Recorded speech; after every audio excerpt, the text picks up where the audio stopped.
Welcome back to another episode of the Miami Heat Roundtable. I'm your host, Amir. I'm joined today by Trent and Martel. Plus, we have another special guest joining the show. We have Donovan Campbell from WSVN Channel 7 News. Thanks for joining us today, Donovan. Thanks for having me, man. I appreciate it. Yeah, thank you so much. So, we all know the Miami Heat lost to the 76ers in a heartbreaking game in the first round of the play-in, and we saw our leader Jimmy Butler strain his MCL. He gutted out that game like a warrior. Played 3 quarters on one leg basically, and we lost by 1 point. And today we have another elimination game versus the Chicago Bulls. And obviously Jimmy's not going to play. He might miss the entire playoffs if we do win tonight. But the other bad news that we received is that Terry Rozier is also going to miss the game due to his neck spasms. Duncan Robinson is available, but we are uncertain if he's going to play tonight. So, Donovan, how are you feeling about tonight's matchup? I'm always, if you talk to anybody, I'm always a very optimistic person. So for once in my life, when it comes to the Miami Heat, I'm gonna be a little pessimistic. It's gonna be tough.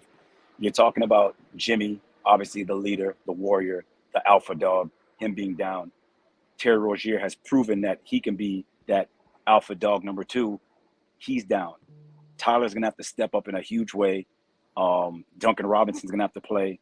Bam Adebayo, the only all-star on his team, is gonna have to step up in a big way. But even with the guys that will have to step up, I think Chicago wants them so bad for what happened last year, and it's going to be a tough sled. No, Kobe White will not score 42 points on the Miami Heat defense, but I think DeMar DeRozan is going to go off. I think he remembers last year's loss to the Heat that kept them out of the playoffs, and they want blood. So that's just my honest opinion. So then, where do you see the Miami Heat going forward? Because let's say they do lose tonight, how do we improve this roster with Jimmy Butler getting older? Tyler Hero, he's missing a lot of games, the lack of size. So, what are some of the improvements that you would want to see going forward with this Miami Heat roster? I mean, it's going to be tough. I mean, let's call a spade a spade. For this team to improve, there's going to be significant trades or some upheaval that has to be done for this team to improve. I mean, last year, let's not call it that. Everybody know that was a very improbable run they made last year with the squad they had. Some of those guys are gone. Obviously, Vincent and Max Strus, they're gone. But you got Terry Rozier. You got guys to me that can score even more points than those guys that left. But it's just a different team. And sometimes when it's not working, you got to rebuild. You got to fix it. Like you mentioned, Jimmy Butler is getting old. Is he a dog still? Yes, but Jimmy Butler is getting older. Um, I think there are going to be some significant trades, and I hate it, but it seems like Tyler's name's always brought up in every trade. I'm sure he's got to be tired of that as well. I'm sure he might say, you know what, guys? All right, let's move me now. I'm tired of y'all always throwing my name in every trade that comes up or any big name comes up. My name's always in there because I'm the young stud, and I don't know him and Jimmy's relationship or whatever the case may be, but where's Jimmy going to go? I think Jimmy's here to stay. And I think Jimmy is the heart and soul right now of this team. Yes, Bam is the nucleus because he's the younger guy, but I think Jimmy is what makes this Miami Heat team run. That's just me personally. So, nice to meet you once again, Donovan. You brought up Tyler Hero, and I agree. He's always in, trade rumors and brought up in the trade speculations and whatnot. If you didn't know, I actually want him off my team. I can't stand Tyler at all, and his performance last game just did it all for me, and I'm sick of him. So I'm open to trading him. But do you actually think he has trade value out there? And for specific reasons, because Tyler has been missing several playoff series. We went to the finals without Tyler.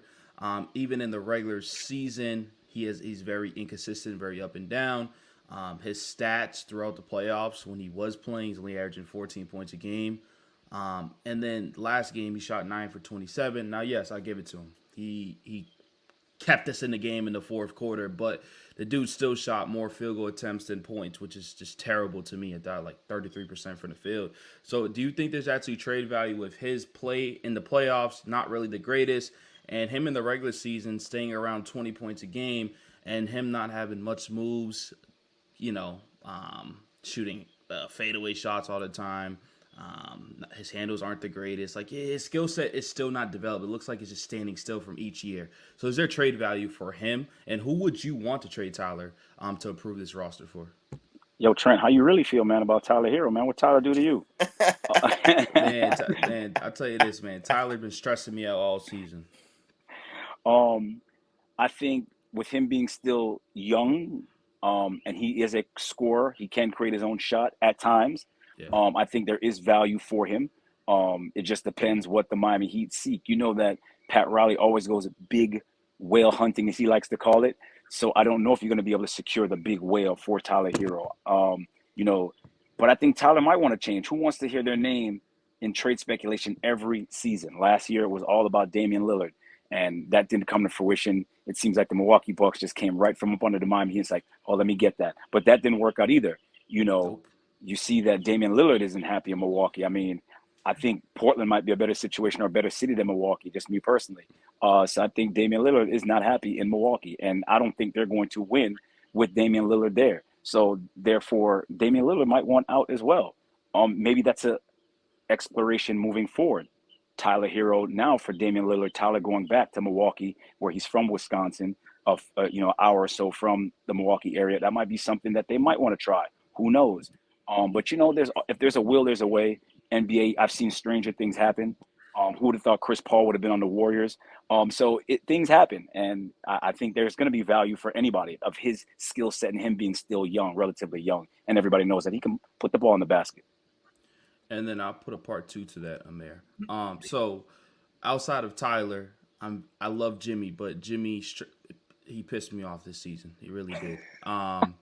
He load managed half the season, and when he was out there, he wasn't trying. And this is why we're in the position where we're at.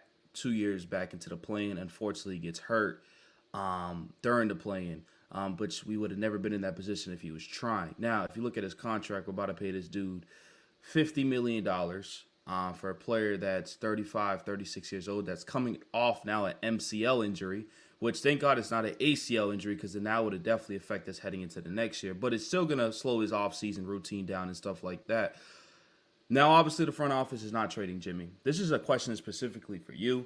What would you do with Jimmy with him load managing half of the season, which he's not trying? And this is several seasons now, so it's not just one season. And with that big contract, paying $48-50 million for the next couple of years, do you want Jimmy? Do you think it's time to rebuild and stuff like that? Like, what would you want to do with this dude, Jimmy Butler? Because I don't think it's changing anytime soon of him load managing in the season. Well, I mean, I think you kind of answered your own question in the sense that if he's be garnering $50 million, who's going to want to trade for that albatross of a contract and him being also 36 years old? But Jimmy fits that mold of Pat Riley. Pat Riley was the kind of player Jimmy was, that in your face, I don't care what you think. Hey, what you going to do about it type of player. So I think Pat Riley does love Jimmy Butler, and I don't think he's actually shipping or shopping Jimmy Butler. If Jimmy Butler wants to go someplace, maybe that's a whole situation. But I don't know if teams or general managers would want to take on a Jimmy Butler. Anywhere Jimmy has been, Jimmy is the antithesis of a antagonist. He will antagonize whomever opposing players. Jimmy Butler is another Draymond Green. He's the guy you want on your team, but the guy that if you're playing against him, you can't stand him. Me personally, I love Jimmy Butler. I have a great relationship with Jimmy Butler. I'm cool with him, but I know how Jimmy is. You rub Jimmy the wrong way, Jimmy gonna look at you like you're crazy, and he's gonna get in your face. And that's just who Jimmy is. And they have to either the Miami Heat deal with it, or they have no choice but to deal with it. When you think about it, where's he gonna go? $50 million next year, he's due at that age. Who's gonna trade for that? Unless somebody is really, really in desperate of bringing in a alpha into their locker room to shake some things up to make that team get over the cusp. And if they think Jimmy Butler is the guy that can get them over the cusp, maybe then they can do that. But I can't see that just happening right then and there. That's just me. Yeah, I agree. Like, I think we're not gonna extend his contract, perhaps, because he didn't have the opportunity to show us that playoff Jimmy is a thing, right? He kind of did show us in the play-in. I think before he got hurt, you saw him really active defensively. I think the barometer of is Jimmy trying, is he getting to the free throw line? Like, does he have a lift on his jumper? Like, is he in the passing lanes, getting interceptions, deflections? We saw that in the first quarter. Even in the second quarter, he had 3 steals in that second quarter, even while he was injured. So he was still trying. I think they must have gave him a shot. I don't know. He had the adrenaline must have been there, but that's what Trent was like referencing to like earlier too. It's like annoying that he could have done that 2 weeks ago, perhaps against the Pacers, the Sixers, the Mavs, and we might have not been in this situation. So I don't know. The contract extension is looming, but again, I don't know if we should offer an extension at this point. He's an aging superstar, playoff superstar at least. And I think they might just play out the contract. I don't see a rebuild. I think we need to retool. And the question is, can we get a real superstar, a real number one, like a Donovan Mitchell, if possible? Or is it more likely to get maybe like a Kuzma or Markkanen or a Sexton or a Finney Smith or a Royce O'Neal and getting better players around Jimmy Butler? But Donovan, I have a question for you. Because we were cheated out of the possibility of a playoff Jimmy, do you think the front office and Spo might use our favorite three words, run it back again with like slight modifications? Because we didn't get to see if this formula, which has worked 4 out of the last 5 years, can still work with a minor tweak. Or do you think we need like a big tweak? Because we know back in the day when we got Shaq, we're okay with offloading our young talent. Like I know we got Lamar, I think, from free agency. We obviously traded him and Crom Butler, two of our better younger players, to get a older Shaq, who was I think 32 at the time. Like, can you see the Heat possibly also trading Tyler? We know his value's down, but also the sweetener of Jovic, a Hawkes, like to make one final run, because I think Jimmy has at least 1, possibly 2 years to be our second best player now. What are your thoughts on that? You know, I never put any thought into it, but I can see the Miami Heat, if they're going to get that, you know, generational player, why wouldn't they? I personally, if you have a shot at getting a Donovan Mitchell, do you give up a Tyler Hero and a Jovic and a Hawkes? Possibly. I think that's a little too rich. But at the same time, I've seen stranger things. If the Miami Heat feels that Jimmy, Bam, and Donovan Mitchell can bring them back to the promised land, I can see Pat Riley doing that. You know, like I said, Pat Riley's all about getting that big whale. That's his mantra. This whole run it back thing, run it back didn't work out. Now, I don't see the Heat even getting to the finals. So that's not going to happen. And if they do get past the Bulls, I just think the Celtics, another team that wants blood, especially if Jimmy can't play, the Celtics definitely want the Heat. I promise you that right now, Jason Tatum and Jaylen Brown are praying that the Miami Heat win just so they can play them to do damage to them. I promise you. So I can see Pat Riley making that move if it's available, but I just think it's a little too rich to give up all three of those pieces for one guy. So it'd have to be a little bit better for Pat Riley. Pat Riley is like the ultimate wheel and deal guy. I just gonna see him losing in a trade unless, you know, Jimmy's just totally unhappy. He goes to Pat like, yo, get rid of these cats. I'm good. But I really think they do like Hawkes. I can see possibly Jovic and Tyler for something special, but I think they really do like Hawkes to be that guy moving forward. Because remember, Pat Riley doesn't really like rookies, and it seems like they made that work. I think he was an older rookie at that, and they made it work. So I think that could be a great scenario because you just mentioned three pieces that could definitely lure a lot of teams into like, yeah, I can work with that. Yeah. It's like, I don't necessarily want to add both of them, Jovic and Jaime, but if you can keep Terry Rozier and you have Rozier, Bam, Jimmy, and a Donovan Mitchell, if you can get the numbers to work somehow, I would be more open-minded. But I also think it might be a little too rich because you're completely mortgaging the possibility of like having those two young assets play with your core, which is Tyler and Bam, which is your next build essentially once Jimmy retires. So I agree. And you're also hoping that, you know, with those four guys you mentioned, is one ball enough for those four guys? That's a lot of guys and one ball. That's all I'm saying. I will say this, Donovan, but we don't have to deal with Tyler because Tyler needs the ball in his hand. All those other people, Terry needs the ball in his hand too, but at least he's more of a veteran in this league, has dealt with being on other teams. Trust me, he has his problems with Boston and Charlotte and stuff like that, but you could tell he's grown into himself. If you notice with Terry and Tyler on the court, it was hard to work both of them at the same time because Tyler needs it. Then Terry, he's trying to play off ball, but they couldn't, play their best ball together. And then we could never see it for a full season because Tyler was always hurt. But anyways, as you can see, I can't stand this dude Tyler.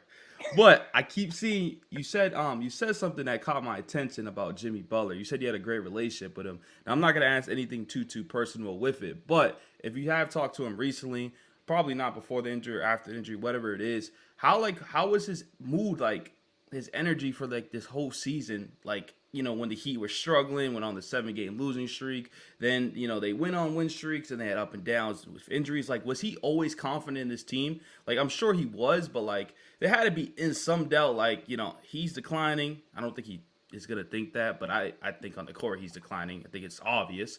But like, was the energy always good? Like, was the spirits good around this Miami Heat team? When all right, let me clear that up. When I say Okay. great relationship, Okay. my great relationship is more of like in a space when I see him. When a lot of guys, when you're not talking about basketball, they can be very standoffish. So when Jimmy sees me, whether he knows my name or not, it's always very cordial. What's up? We talk, things like that. Where he can just be very standoffish to other members of the media, where like, why are you even talking to me, type of thing. He's never like that with me. So it's Okay. like we don't really have personal conversations outside of, you know, that. But when I do talk to him, he's always very confident about this team. He always is very confident that this team is going to ride on his coattails and get to the promised land. I think he has the utmost confidence that playoff Jimmy, if there is such a thing, is always going to arise to the occasion, and he's going to put that cape on, and everybody's going to ride with him. He's going to be Batman and have his four Robins on the court with him. That's how Jimmy Butler. That's his mindset. This is a kid that had to go to JUCO, Tomball, Texas, all that. You know the story. That's Jimmy Butler. And Jimmy's not going to change from that. That dog, that alpha dog, that alpha male in Jimmy, that's his persona. It's never going to change. So I think his confidence level is probably tops all four of us right now on this forward. Got you. So, do you think it's a problem with Jimmy, how he kind of approaches stuff? I feel like I asked the question like last time, but like, do you think it's a problem? Like during the regular season, he's just, I'll show up to work today. I don't know if I'm gonna show up to work today. Like, do you think that's a problem? It's so funny that you said that. A lot of members of the media were talking about that recently, obviously. And it just seems like that's Jimmy. And I think that everybody knew that was the person that we're getting. I mean, there was a reason probably why, he had to have that. They chose Tobias over me. There was probably a reason. There's a reason for all that, and Jimmy can be that guy. Jimmy's very brash and about how he goes about his business. I mean, the fact that Jimmy Butler was willing to, I don't know the intricacies of the dust up with him and Udonis Haslam. I mean, one of these days, hopefully UD will tell me, after he's removed, well from that realm. I definitely want to know the backstory on that because, UD, that I can personally tell you that I definitely have a good relationship with that guy. Maybe one day he'll tell me what happened because I'd love to know. For a dude to stand up to UD like that, I'm not saying that he would have won that battle, but the fact that he did, that just shows you what kind of dude Jimmy is. And I think everybody knew that and knows that on that team. Interesting. Gotcha. All right. Well, listen, Donovan, thank you so much for coming on. But before we close up, just going into the future, like I said, do you think also that Bam Adebayo, like he has to do so much for this team? Who's like an ideal four or maybe a backup five that we can put on this roster to help take some of the offensive load and defensive load? Because like I said, he has to do so much. He's guarding 1 through 5. He has to rebound, protect the rim, and then they want him to also drop 25. So how can we take some of the pressure off of Bam Adebayo? I mean, either they find a diamond in the rough, like some teams do in this upcoming draft, which I'm sure is going to be trying to find I don't know, a chlorine speck in my pool, what I'm looking right at, but it's going to be tough. No one's trying to give up, decent big men. They're not going to fall off a tree, and everybody's going to have all the skilled big men are going to be in demand. That's why Bam is so important and so intricate to this Miami Heat organization. He's an Olympian. So as far as them getting somebody, um, whatever free agents are out there, I'm sure Pat Riley's going to try to chase them, and I wouldn't see why they wouldn't want to come to Miami if the money could work. What would the Heat get rid of? Not sure, but who wouldn't want to come live in South Florida? No state tax, and look, I'm standing outside right now, and I'm okay. How many people can say that throughout the country, in April? Not many. So I think that this is a very, very lucrative place that people want to come, attractive to many athletes. And if they're available and the money's right, I can see them taking a little bit less to come here in South Florida. So then why do you think then the Miami Heat, because we've seen what it takes to win a championship, you know what I mean? Now, I'm not saying that we necessarily need 3 Hall of Famers because that's kind of really hard to get. But instead of like, Heat culture and, yes, we have Heat culture, but why do you think it's like we're doing it almost the hard way when you look across the NBA, with stagnant offense for 2 years in a row and all the undrafted pieces? We really didn't have too many undrafted pieces, when we had the big three. We had high level role players like Ray Allen, Rashad Lewis, and the list goes on. So why do you think now it's like almost as if like we want to embrace more the hard way and embrace more the undrafted guys than actual just getting high level role players like guys like Kelly Oubre who wanted to join the Miami Heat or Christian Wood, because chasing the star is good. But we've pretty much struck out every single offseason with Donovan Mitchell, Bradley Beal, Kevin Durant, and all the other stars. So why don't you think that we get more high level role players to go around Jimmy, Bam, and Tyler? I think it's probably a question of, it's no different than the industry we're in. I think sometimes people try to, like Pat Riley and everybody else in South Florida, they try to pay with sunshine pay, and then a better offer comes on the table, from these other teams. Then the state tax and all that is just a moot point, because now it's like, hold up, you're going to give me this excess, and like anybody else, when you hear that bigger number, you're going to jump to it. So I'm sure that's what happened with all these guys. I mean, who would not want to, if it was for apples and oranges for oranges, they're coming here. But it has to be something more than that. These guys are stepping up, or they're giving them something that we don't know. I mean, we all know that, they don't talk about it. I'm sure there's underneath money that, these franchises are giving people, and we just don't know about it. But it has to be something. Because why wouldn't you not want to come to South Florida? Think about it. Look how long I've been here now. I've been back home for 17 years. I mean, there's been opportunities, but man, this is home. And this is sunny South Florida. So I don't know why guys aren't jumping at the opportunity, because those are two dudes I remember that the Heat wanted, and I couldn't see them. Why not them coming here? And now look, it's funny enough, Oubre's the one that got Jimmy hurt. Now Jimmy talking about he wants to see some hands, That is kind of crazy. But yeah, I do have one last question, Donovan, because Heat Twitter, there's mixed signals out there about tonight's game. So, would you rather have the Heat lose today so we can get the 13th pick versus the 15th? Or do you think it's more beneficial for us, just general Heat fans, to one, watch more Heat basketball, but I think two, give Jovic, give Jaime some playoff experience, let Caleb try to show out so he can get that next contract, let Tyler and Bam get more experience together without Jimmy Butler to see what they can do potentially. I know it's going to be tough. I don't think they could beat the Celtics, but I don't know. Where do you stand? That's my last question for you. I mean, as a fan, obviously you want them to win and move on, no matter what the outcome may go for the next series. I mean, who wants to lose in the play-in, and who wants to lose to a Bulls team that has, a lot more losses than you do?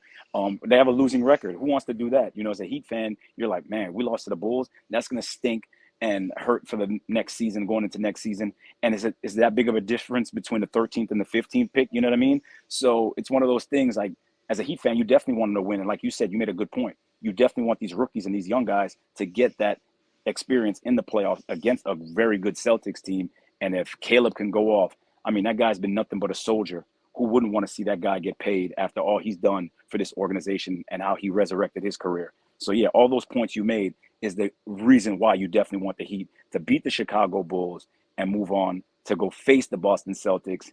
And, Buster Douglas knocked out Mike Tyson. We didn't think that was going to happen. So, anything can happen, but I just don't see it happening. it's just a tough way to go out, man. I'm from Boston, actually, and I'm a Miami Heat fan. And You're from where? I'm from Boston.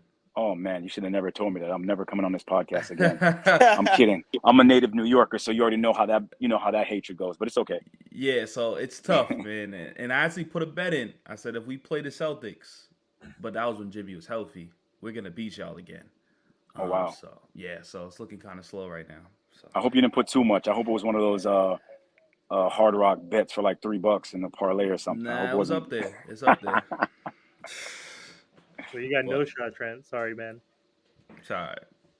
But anyway, Donovan, thank you so much for joining the show today. Really appreciate it. Is there anything you want to plug that you're working on? I know folks can find you on Channel 7, but anything else you want to share with the audience? No, I'm not plugging nothing right now. I mean, hopefully one of these days I can be, sitting in you guys' shoes and doing a podcast of my own. I think that'd be something kind of cool to do moving forward. But I just like the opportunities that anybody gives me. I always tell people the same way God gave it to me, He could take it away. So I'm just honored anytime anybody wants me to be on their platform. And I appreciate you guys for allowing me to do so. Thank you so much, Donovan. We appreciate it. No, I appreciate you guys, man. Have a good one. Much Thanks, you love. too. Have a good day. All right, you too.